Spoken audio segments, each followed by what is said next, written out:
Hi, I'm Laura. Thank you for checking in for another week of, I don't know, what are these? Discussions, little chats. I suppose it's like a micro blog kind of thing. In December, I read the post of a lady who had lost her mother due to COVID-19. Her mother, like many other people, had died alone in hospital, and her family were understandably devastated. But she hadn't had a good relationship with her mother. And so she felt conflicted because although she was upset that her mother had gone, she found that she had to behave in a certain way in order to avoid being judged as cold or heartless by her family. Although I've not experienced, the exact same experience that she's had, I was reminded of the relationship that I had with my own mother whilst she was alive. And it was a tricky one that led to my banishment from the family. In the end, I didn't even attend her funeral because I had mourned her long before she had died. What I had actually lost was the opportunity of making things right between us. In truth, I had tried, but she was not exactly in a place of reconciliation for a great many reasons. I remember back to when I was younger. I used to get so angry and frustrated that I would lash out. At times, I would cause harm or even damage. One day, I got so worked up in a rage that I couldn't speak. My mum gave me a pen and a piece of paper, and she told me to write it down. And I never stopped writing. And so when she passed away in 2016, I wrote it all out. I wrote my life and I revisited past events and people and places. I laughed and I cried, and I found that the experience was really healing. By the end of 2016, I had a book and I felt so much lighter having it gotten out of my head and onto the page. I'd encourage you all to write. I'd say get yourself a lovely notebook. TK Maxx do some really beautiful books, and just get your feelings down and allow the pen to flow. At first, you might feel as if there's no flow. There might just be one word that keeps coming to mind, one sentence, or just one reoccurring thought. Stick with it. Return to it. Let it go and then come back to it the next day or a week even. I found that through the years, it's possible to have conversations with people. I've asked questions and I've written whatever comes to mind. Just don't think about it, literally. Don't think about what's being written. Just allow the words to formulate onto the page. Just give it a try. Often you'll see things from another perspective. What I didn't realize at that time is that this is called automatic writing. And when I discovered the works of Neale Donald Walsch and his conversations with God, I was like, oh, maybe that's who I'm communicating with. What I do know, though, is that I've been able to write a lot of angst and sorrow out of my life. And I've come to understand that those who may hurt us do so only in their struggle to live.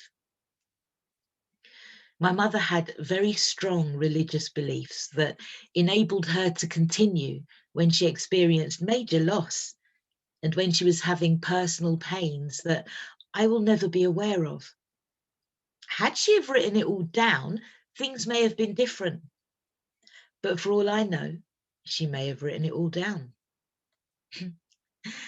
Okay, so journaling isn't for everybody, and Maybe you've had a diary in the past that has been raided by others, let's say. Your thoughts have been out there.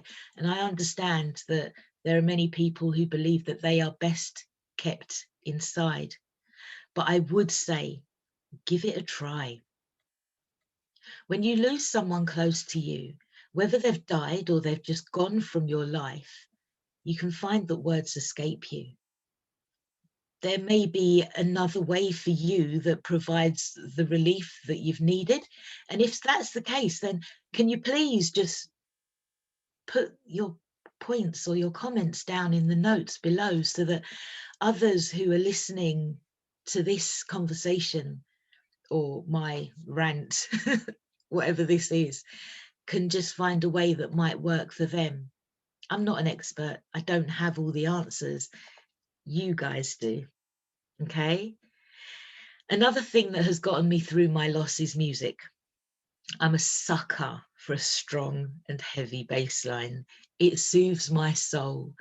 And because of the nature of music, a song that may have a catchy beat when you're younger may take on a whole new, completely different meaning when you actually stop and listen to the words.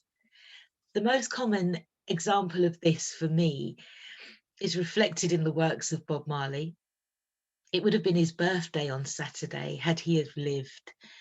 And I just marvel over how poignant his music is for us all. It's almost as if he has predicted the life that we are living in today. Crazy.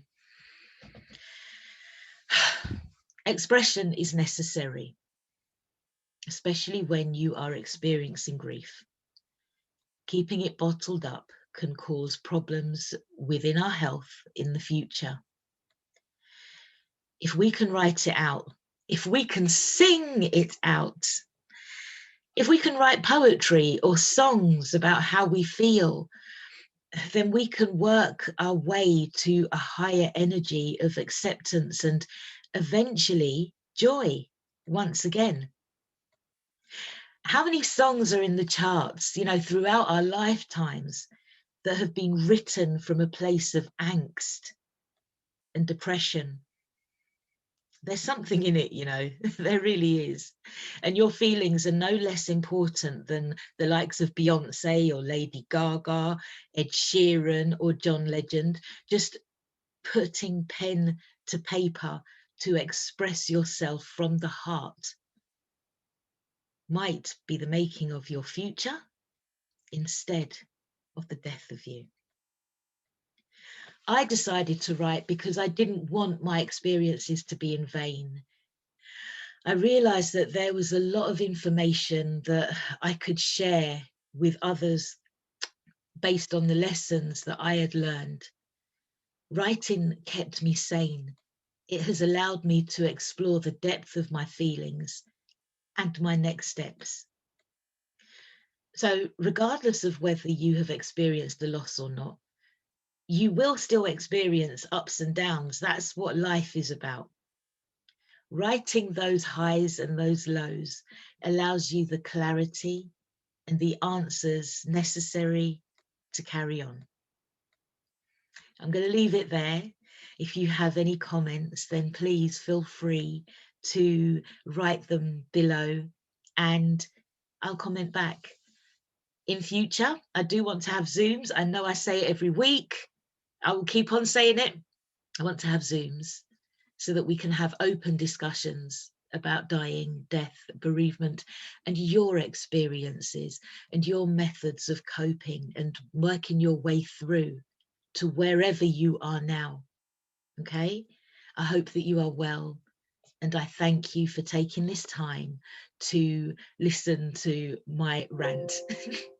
Okay, I've got low battery, so I'm going to bid you all adieu.